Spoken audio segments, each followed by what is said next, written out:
देखिए, प्रधानमंत्री ने कल रात में नई पार्लियामेंट की जो बिल्डिंग तामीर हो रही है, कंस्ट्रक्ट हो रहा है, उसका जाकर उन्हें मुआयना किया।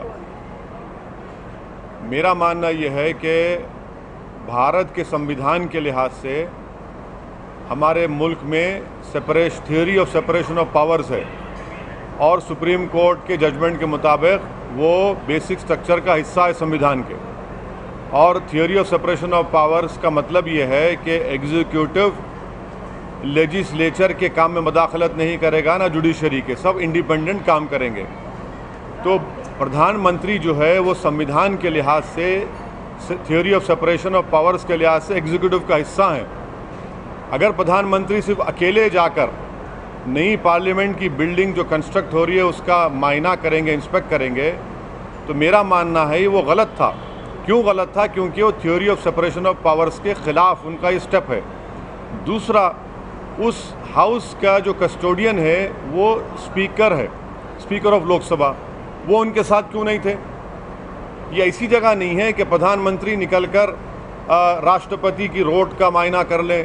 प्रधानमंत्री वो कर सकते हैं, मगर जब आप पार्लियामेंट के अंदर जा रहे हैं तो पार्लियामेंट स्पीकर के तहत आता है, चाहे वो प्रधानमंत्री हो चाहे प्रेसिडेंट ऑफ इंडिया हो। वहाँ की जिम्मेदारी, वहाँ का कस्टोडियन स्पीकर है। प्रधानमंत्री अकेले क्यों गए? स्पीकर को बुलाना चाहिए था, स्पीकर उनके साथ होना चाहिए था। तो इसलिए हमने कहा कि वो theory of separation of powers के, उनका जो विजिट करना वो theory of separation of powers के खिलाफ जाता है। स्पीकर होते हैं वहाँ पर, स्पीकर को बुलाते, स्पीकर साहब उनके आने पर उनका इस्तकबाल करते। बस स्पीकर ही नहीं है तो फिर स्पीकर, पार्लियामेंट का जिम्मेदार तो स्पीकर है ना, तो स्पीकर ही नहीं है वहाँ पर। तो इसीलिए हमने कहा कि theory of separation of powers के प्रधानमंत्री का विजिट उसके खिलाफ है।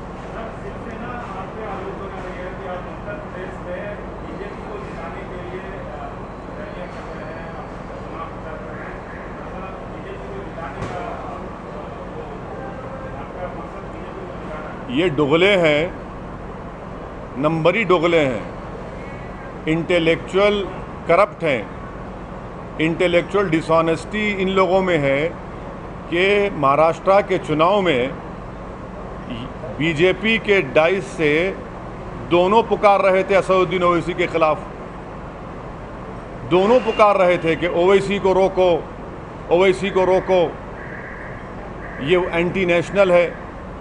और जब उद्धव ठाकरे को मुख्यमंत्री बनाने का टाइम आया तो फौरन जाकर कांग्रेस और एनसीपी से निकाह कर लिए। कांग्रेस भी हमको गाली दे रही थी कि बीजेपी और शिवसेना का मुख्यमंत्री मत होने दो, ओवैसी को मजलिस को वोट मत दो। तो वो क्या था, इतने साल वो बीजेपी के साथ थे। 2014 में आपने नहीं जिताया मोदी को, इनको शर्म नहीं आती इस तरह का झूठ बोलते हुए। 2014 में आपने मोदी को भारत का प्रधानमंत्री बनाया।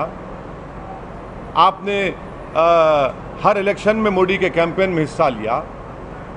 2002 में जब गुजरात जल रहा था तो तुम्हारा उस वक्त का लीडर क्या कह रहा था मोदी के बारे में? तो ये लोगों की ये लोग इंटेलेक्चुअली और मॉरली करप्ट हैं, बैंक करप्ट हैं, इसीलिए ये बकवास करते रहते हैं। सच्चाई से इसका कोई ताल्लुक नहीं। सर, ये आरोप आप पे पहली बार नहीं लगा, इसके पहले भी कई बार आप हाँ लगते रहते, हम पे लगता रहेगा और हमको इसकी कोई परवाह नहीं है।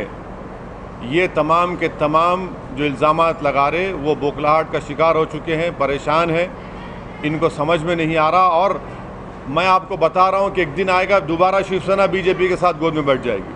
सर, आप तेलंगाना के मुसलमानों के हालात पे आज एक सेमिनार किया है और यहाँ आपको ये बात उठानी पड़ी कि सरकार को आप समर्थन करते आए हैं, दूसरे टर्म में सरकार को समर्थन कर रहे हैं, उस सरकार तक उसके कान में बात पहुँचाने के लिए आपको इस तरह का सेमिनार करना पड़ रहा है और आप असेंबली में बात उठाने की बात कर रहे हैं कि दलित बंधु की तरह मुसलमानों को दिया जाए। जब दलित बंधु का फॉर्मेट बन रहा था या दलित बंधु में जो चीज़ें तैयार हो रही थी, उस समय भी आप ये बात उठा सकते थे। और सरकार चूँकि आपको मैं बता रहा हूँ कि जब चीफ मिनिस्टर ने ऑल पार्टी मीटिंग बुलाई थी दलित बंधु की स्कीम के बारे में, तो उस ऑल पार्टी मीटिंग में हमारे एमएलए ने इस दलित बंधु स्कीम का वेलकम किया और साथ में ये भी कहा कि मुसलमान और दीगर जो सेक्शंस ऑफ सोसाइटी ओबीसी के, उनको भी इस तरह की मदद करनी चाहिए। आज हमने ये सेमिनार करके ये बताया है कि तेलंगाना में पॉवर्टी की बुनियाद पर दलितों को ये स्कीम दी जा रही है। मैं जो समझता हूँ कि एक रेवोल्यूशनरी स्टेप केसीआर ने लिया तेलंगाना में, मगर मुसलमानों का तेलंगाना में पोजीशन ये है कि अर्बन एरियाज़ में 57% मुसलमानों के पास ज़ाती घर हैं, जबकि हमारे हिंदू भाइयों का 73% है। और मुसलमान जो है टोटल एम्प्लॉयज़ तेलंगाना में 7% है, आईएएस आईपीएस और उसमें सिर्फ 3% है, और पॉवर्टी जो है 9% तेलंगाना के मुसलमान जो है बीपीएल हैं। तो हमने ये बताया है कि तेलंगाना में करीब 8,80,000 मुसलमानों के हाउस होल्ड हैं, और इकोनॉमिस्ट, सोशल साइंटिस्ट और एक्सपर्ट्स ने ये बताया है कि कम से कम मिनिमम 1% मुसलमान तेलंगाना के एब्जेक्ट पॉवर्टी में ज़िंदगी गुजार, यानी करीब 9,000 हाउस होल्ड। तो हमने चीफ मिनिस्टर का वेलकम किया। सीएम ने भी कहा कि और दीगर समाज के लोगों को भी स्कीम एक्सटेंड की जाएगी। हम ये चाह रहे हैं कि अपना केस बिल्ड करें कि मुसलमान को इसी तरह स्कीम क्यों मिलना, क्योंकि ये एम्पिरिकल डेटा है। इसीलिए हमने आज ये फैसला लिया, और हमारे एमएलए तेलंगाना के समय बोलेंगे तेलंगाना में 8.5 लाख मुसलमानों के घर हैं, जिसमें से मिनिमम 1% लोग जो है बीपीएल आते हैं।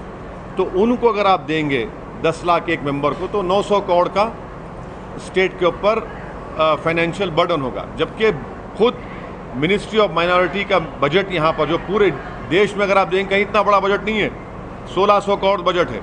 तो हम ये भी कह रहे हैं कि चीफ मिनिस्टर उसको उस 10 लाख को आप 2 साल में दीजिए, मगर ये देना ज़रूरी है, क्योंकि गरीबी से आवाम को उठाने के लिए, उनका एक एसेट क्रिएट करने के लिए, और पूरी दुनिया में इस तरह का जो फंड ट्रांसफ़र हुआ है, ये तो एक्सपर्ट भी मानते हैं। तो हम तो वेलकम करें दलित बंधु को। और चीफ मिनिस्टर ने कहा कि दीगर सोसाइटी के, रिलीजियस के हो या ओबीसी के लोगों को भी दिया जाएगा। हम यार देना, तो इसीलिए हमने अपना केस बिल्डअप किया, डेटा जमा किया, इकोनॉमिस्ट को बुलाया और उन्होंने दिया। हम तो अपनी बात रखें। लेकिन आप पुरजोर तरीके से अपनी बात नहीं रखते जब जहाँ तक तेलंगाना सरकार की बात आती है। ये नहीं अब डाटा तो सही है, अरे इस प्रकार से बात को रखना चाहिए, आप उन पे प्रेशर नहीं डालते हैं। अरे देखिए, पूरे देश में अगर कहीं पर 60,000 मुसलमान बच्चे रेजिडेंशियल स्कूल में पढ़ रहे हैं, बच्चे और बच्चियां, बताओ कौन से देश में कौन सी स्टेट में पढ़ रहे हैं? बताओ। तेलंगाना में पढ़ रहे हैं 30,000 बच्चियां रेजिडेंशियल स्कूल में फ्री ऑफ कॉस्ट पढ़ रही हैं। कौन से स्टेट में पढ़ रहे हैं बताओ? इसमें एमआईएम का कंट्रीब्यूशन नहीं है। सुनिए, माइनॉरिटी मिनिस्ट्री के बजट 1600 करोड़ रुपये है। कंट्री में कितना है? 2300 करोड़ रुपये है। अरे ये तो काम कर रहे हैं ना यहाँ पर। आपको उम्मीद है कि मुस्लिम बंधु भी लाएंगे? हम गवर्नमेंट से रेकमेंड करेंगे, गवर्नमेंट को रिप्रेजेंट करेंगे, हम डेटा के साथ बात करेंगे ना, एम्पिरिकल डेटा देंगे और सरकार उसको देखेगी। जब बैकवर्डनेस, पॉवर्टी, ज़मीन, रूरल एरियाज़ में कितने मुसलमानों के पास कितनी ज़मीन है, 57% अर्बन एरिया में मुसलमान ज़ाती घर में रहते हैं। तो ये सब डेटा है, जमा किए हम गवर्नमेंट को देंगे, कंपेलिंग केस हम बनाएंगे ताकि सरकार इस पर गौर करे, उसको एक्सेप्ट करे। सर 2000 करोड़ जब एक असेंबली कॉन्स्टिट्यूंसी को अलॉट किया जा रहा है, 2000 करोड़ किसको? एक कॉन्स्टिट्यूंसी में अलॉट हो रहा है और वो पॉलिटिकल, हाँ बिल्कुल। नहीं, देखिए, जहाँ तक केसीआर का मामला है, केसीआर के दिमाग में आप कोई बात बिठा दो, उसको पूरा करते।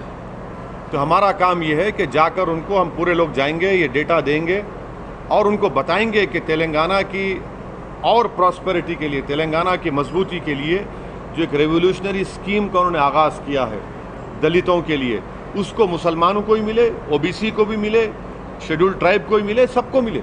क्योंकि पॉवर्टी, देखिए हम क्या बोल रहे हैं, हम क्या पूरे मुसलमान को नहीं बोल रहे हैं। अब आप लोग चला देंगे सुबह शाम में 6 बजे 9 बजे से।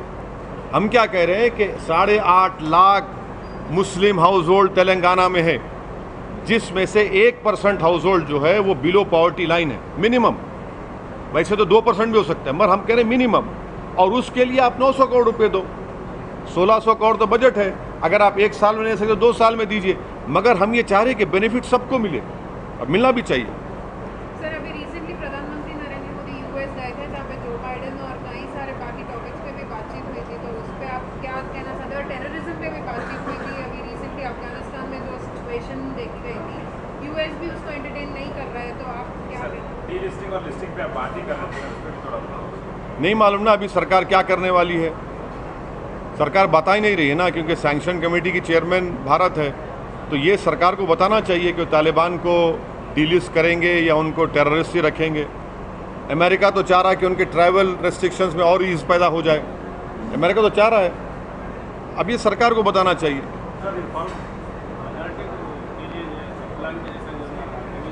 अभी देखिए, अभी आज का जो सेमिनार था वो मुस्लिम्स ऑफ तेलंगाना में दलित बंधु स्कीम के लाइन के ऊपर मुसलमान को भी, जो मुसलमानों में जो बिलो पॉवर्टी लाइन के 1% हाउस होल्ड है, मिनिमम 1% है, उनके लिए हमने सेमिनार किया।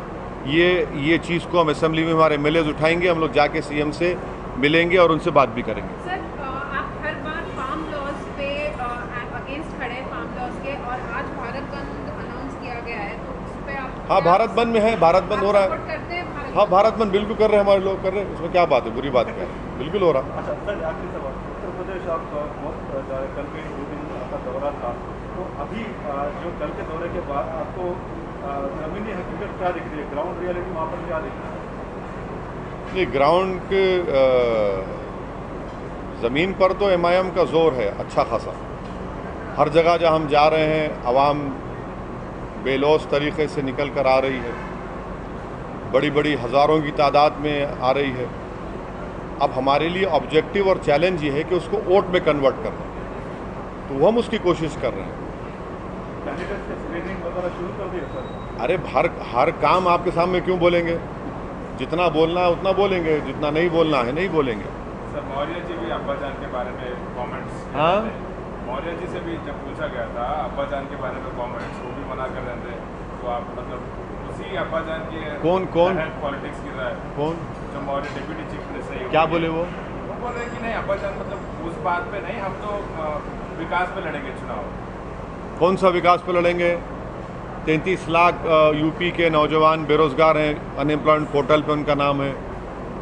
मैं इलाहाबाद से लखनऊ गाड़ी में आया, कौन सा विकास है? रोड पे खड्डे हैं और हर जगह, हर 20 कदम की रोड पर आप देखेंगे गाड़ी चल ही नहीं सकती, क्योंकि पूरा कैटल बैठा हुआ है। कौन सा विकास की बात कर रहे हैं आप, जहाँ पर 75 में से 51 ज़िलों में बच्चों की पैदाइश जो होती है स्टंटिंग होती है? कौन से विकास की बात कर रहे हैं कि 9 लाख अगर भारत में एक्यूट मैल नरिश चिल्ड्रन है तो 4 लाख यूपी में है? कौन से विकास की बात कर रहे हैं कि गंगा के ऊपर लाशें तीर रही थी कोविड के सेकेंड वेव में? कौन सा विकास के कानपुर में 75 टन ऑक्सीजन की ज़रूरत थी तो आपने खाली 17-18 टन दिए? कौन से विकास की बात कर रहे हैं जहां पर मज़हब के नाम पर मॉब लिंच किया जाता है? तो कोई विकास नहीं है वहां पर। ठीक है सर, थैंक यू।